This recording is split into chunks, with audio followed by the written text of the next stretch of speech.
Al-Mu'min. Mo'min iymon va omonlik beruvchi. Al-Mu'min so'zi Qur'oni Karimning faqat bitta joyida, ya'ni Hashr surasining 23-oyatida kelgan. Aslida mo'min kalimasining ma'nosi tasdiqlovchi degan so'zni anglatadi.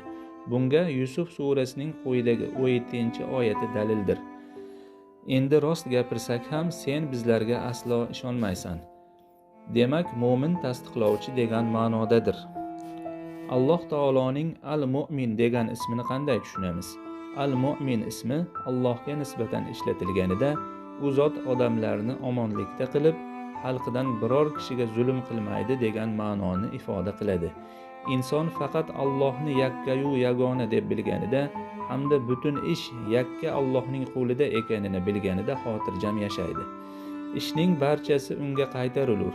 Bas unga ibodat qil va ungagina tavakkul qil. Hud surasi 123-oyat.